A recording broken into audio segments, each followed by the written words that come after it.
Hai Tribuners, Anda kembali menyaksikan Tribun Topik bersama saya Yunika Bella yang akan mengajak Anda untuk mengetahui berbagai topik menarik bersama dengan tokoh inspiratif. Dan kali ini langsung menyapa dari Kabupaten Brebes, sudah hadir bersama dengan Bella ada Bapak Urip Sihabudin SHMH selaku PJ Bupati Kabupaten Brebes. Selamat siang Bapak, apa kabar? Selamat siang Mbak Bella, selamat siang Tribuners.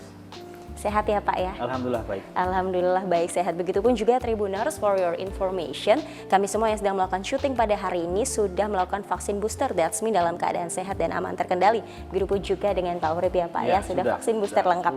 Well Pak, sebelum menarik panjang pembahasan kita terkait pengentasan kemiskinan dan juga peningkatan investasi Kabupaten Brebes ini, siapa tahu nih banyak Tribuners juga yang kepo ini sebenarnya Bapak PJ Bupati Brebes ini siapa? Mungkin ada yang belum tahu juga ini latar belakangnya Bapak awalnya itu seperti apa Pak di pemerintahan sendiri, silakan bisa dijelaskan kepada Tribuners Pak. Ya, saya ini posisi sebagai penjabat ya. Penjabat Bupati Brebes yang memang belum lama, jadi baru per 13 Desember kemarin. Namanya juga penjabat, jadi saya penugasan dari pemerintah. Dari pemerintah saya ditugasi untuk menjadi penjabat Bupati Brebes ini untuk bersama-sama pemerintahan dan warga Brebes membangun Brebes. Iya. Itu luar biasa. Ya. Gimana Pak perasaannya?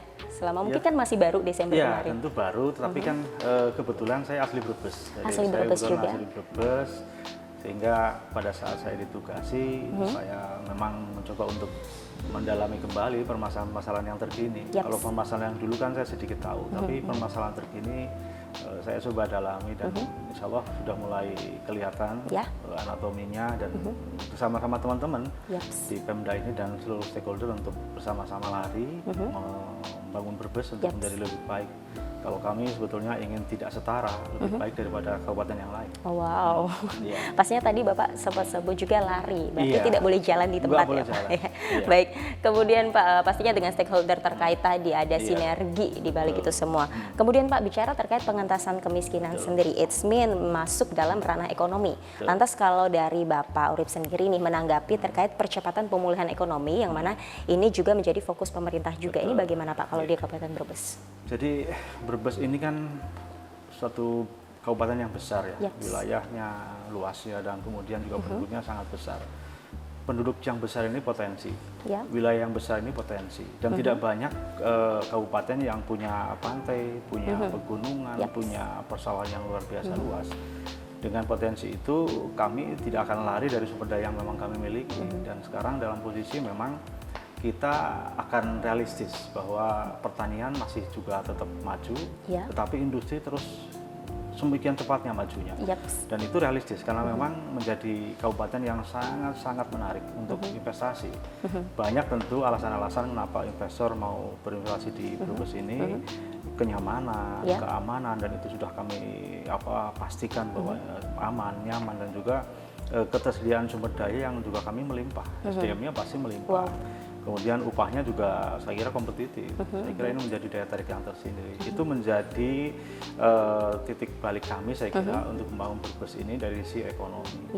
Dan dari hasil evaluasi di PDRB kita, dari sisi demand-nya memang investasi sangat-sangat bagus untuk mendukung PDRB di Brebes ini. Dan ke depan kita akan terus dengan cara memperbaiki pelayanan kita, pelayanan perizinan, kemudian juga kemudahan-kemudahan yang lain, tentu juga menjamin keamanan dan kenyamanan dari investor di Brebes ini. Saya kira itu cara kita, karena ini juga satu cara untuk mengentaskan kemiskinan. Pertama tentu adalah dengan mengurangi pengangguran lebih dulu, karena jumlah pengangguran kita juga cukup banyak dan itu sebagian penyumbang kemiskinan juga. Yang lain tentu pertumbuhan ekonomi ini kan otomatis juga mengurangi kemiskinan, karena warga-warga yang selama ini tidak bekerja otomatis bekerja, tidak berpendapatan menjadi berpendapatan, otomatis pengeluaran mereka juga semakin naik, dan kalau pengeluaran naik pasti kemiskinan turun. Itu sudah rumus ekonominya kan seperti itu. Saya kira itu realistis dan kita yakin dengan cara itu, dan real kita berhasil di tahun 2022 kemarin kita bisa menurunkan 1,38. Itu buktinya.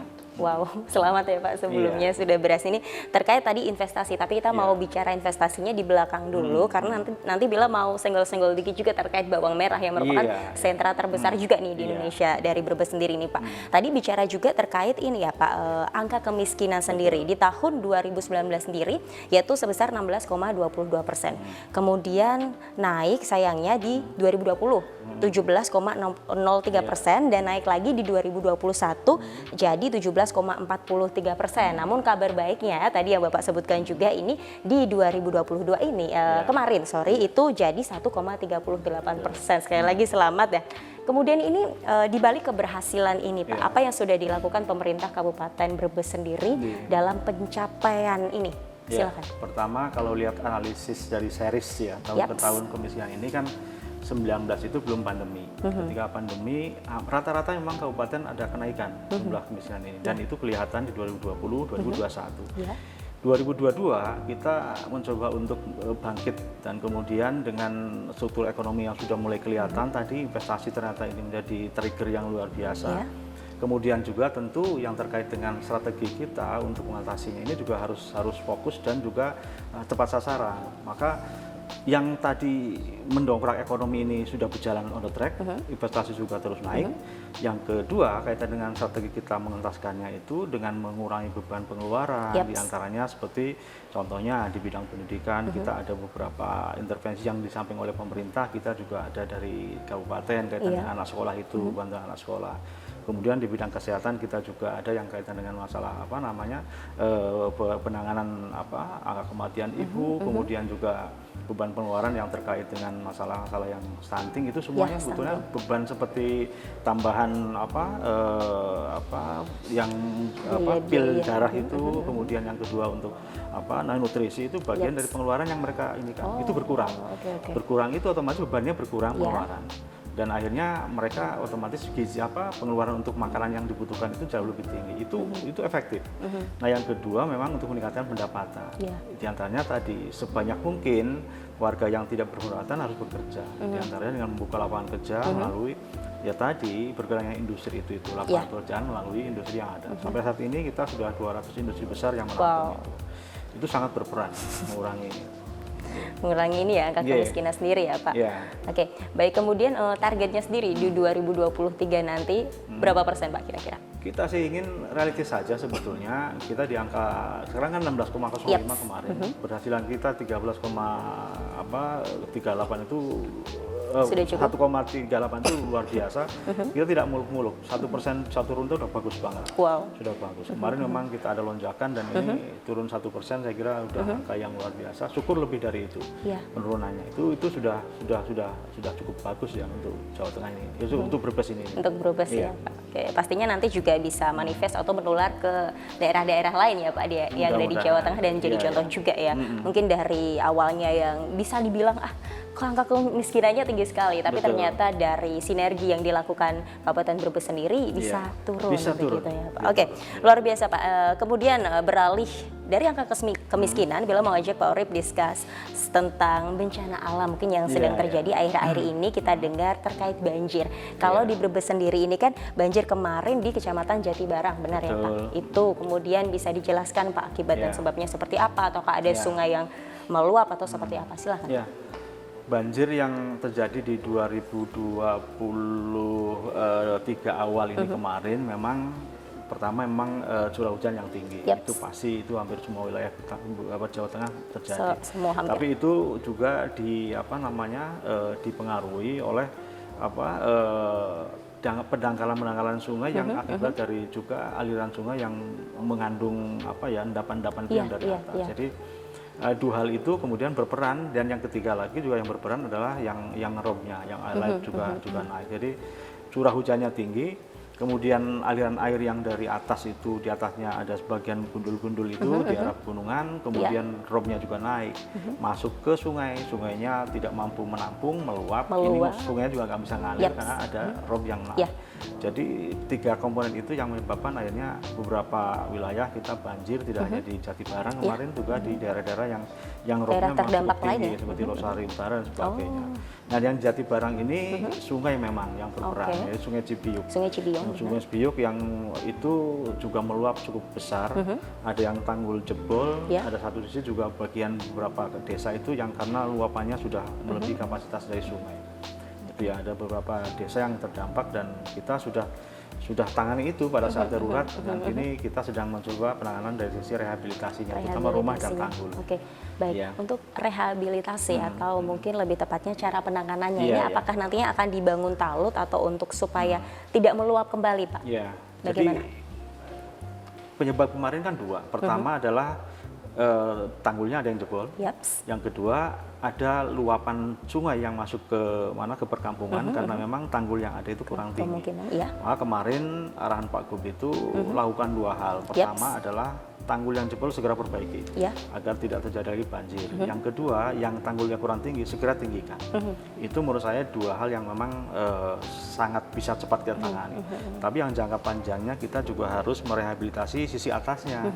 Di atas itu ada di Kecamatan Cirampo, Kecamatan Paguyangan, kemudian juga daerah atas sana yang memang perlu kita tangani agar segera ada penanaman tanaman-tanaman keras, agar ada penguatan tanah di sana supaya nanti saat hujan tidak ada endapan-endapan lumpur yang turun ke sungai yang akhirnya itu membuat sungai dangkal. Itu dua hal, tapi itu kan jangka panjang. Karena di sana sudah sudah banyak tanaman-tanaman yang semusim itu yang bisa cepat dipanen. Oke, luar biasa Pak. Kemudian terkait bergeser kita ke kabar terkait kualitas sumber daya alam atau SDA yang ada di Kabupaten Brebes ini ya. Swino, seperti kita ketahui juga di Kabupaten Brebes ini kan terkenal dengan bawang merahnya sebagai sentra bawang merah terbesar begitu di Indonesia, bisa dikatakan seperti itu. Bagaimana perkembangannya sejauh ini Pak? Selain pastinya untuk bahan masakan, rempah-rempah, ada juga untuk kesehatan. Silakan bisa dijelaskan. Jadi produksi bawang kita memang cukup melimpah ya, satu tahun rata-rata sekitar 68.000 ton. Jadi ini yang kalau lihat produksi seperti ini nggak mungkin lah kita konsumsi semuanya. Sebagian besar kemudian tersebar sampai ke seluruh Nusantara. Nah di kita sendiri memang permasalahan itu sering muncul pada saat panen raya. Saat panen raya ini memang pasarnya panennya melimpah, pasarnya juga stagnan, sehingga memang yang harus kita lakukan bagaimana hilirisasi dari produk dari pertanian yang namanya bawang merah itu.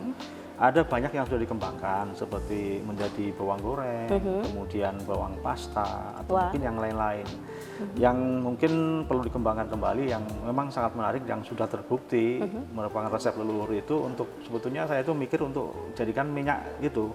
Minyak apapun namanya minyak bawang tapi untuk penyembuhan masuk angin dan sebagainya yang sedang kita kaji. Sebetulnya kalau bawang itu diperes kan keluar minyaknya itu.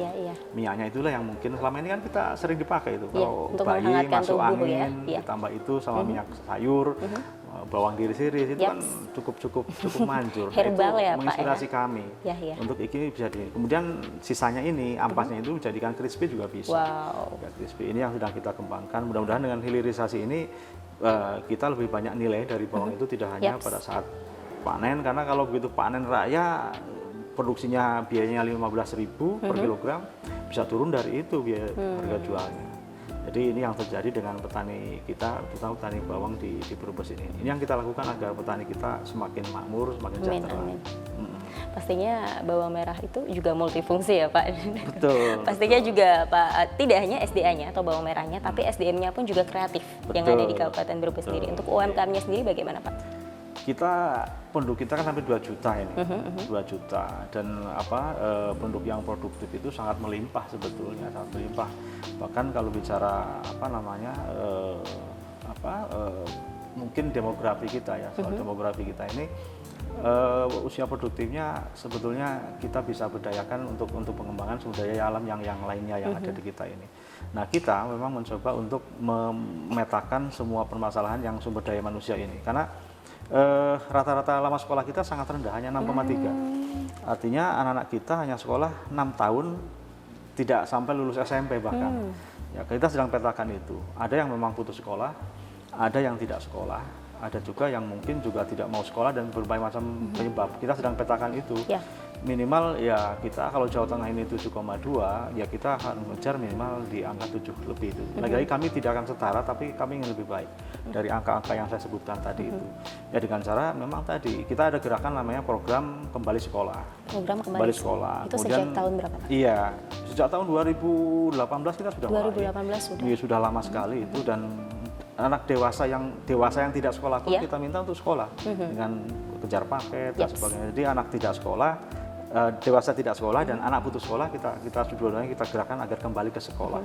Kalau yang sudah dewasa kan nggak mungkin umur 25 gitu kan ya. Pokoknya kita ingin agar dia punya ya ijazah. Pastinya untuk kualitas SDM sendiri ya Pak ya. Nggih, karena begini, industri berkembang kalau kita tidak siap SDM-nya juga agak bahaya. Benar.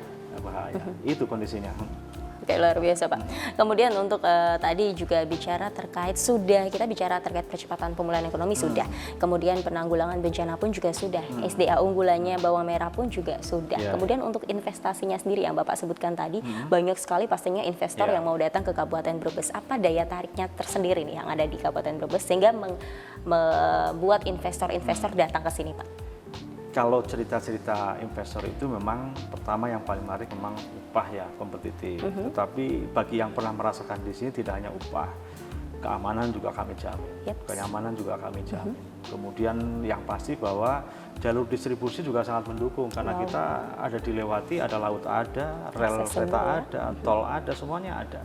Di sini posisi tengah itu posisi bisa ke selatan juga dekat, ke timur, ke barat, ke utara semuanya ada. Strategis. Jadi titik tengah yang bisa dimanfaatkan oleh investor untuk produksinya di sini.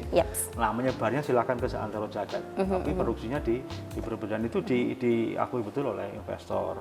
Nah, memang PR kami memang karena investasi yang berkembang memang banyakkan manufaktur, kemudian beberapa yang memang lebih banyak menyerap tenaga perempuan. Nah, ini ke depan memang kami akan mencoba mengundang kembali investasi yang memang ke industri-industri yang memang karakter industri itu lebih banyak memanfaatkan tenaga-tenaga laki-laki supaya laki-lakinya juga nanti lebih banyak bekerja di industri yang ada di kita ini. Itu target kami dan industri-industri turunannya. Yang memang itu sifatnya lokal. Industri kecil yang bisa menopang industri besar ini yang memang harus kita gerakkan. Kami sih berharap seluruh kebutuhan dari industri itu, kecuali memang yang harus betul-betul impor, kami ingin penuhi sebetulnya dari Brebes. Industri kecil-kecil itu. Jadi yang memang kita gerakkan harus seperti itu agar semua ada di Brebes, semua menyerap orang-orang pegawai dan tenaga dari Brebes. Seperti itu konsepnya. Oke, luar biasa. Lokal pride ya Pak, berarti ya Pak. Oke. Baik Pak, kemudian ini masih bicara terkait daya tarik. Untuk potensi wisatanya sendiri yang ada di Kabupaten Brebes seperti apa? Daya tarik kita lengkap juga, karena saya tadi matur, Brebes ini satu kabupaten yang ada lautnya, kemudian ada otomatis ada pantainya, juga ada gunungnya, budayanya juga sangat beragam. Saya kira tidak banyak ada satu daerah yang punya budaya yang sangat lengkap, karena ada Jawanya, ada Sundanya, juga budaya-budaya yang nuansa keagamannya juga kuat, sehingga itu sangat mewarnai budaya kita. Nah, itu yang memang potensi kita. Sekali lagi, bicara soal daya tarik pariwisata kita memang yang nggak kurang mungkin kaitan dengan masalah amenitas. Jadi pariwisata itu kan bicara 3 hal, A3 itu atraksi, akses, sama amenitas.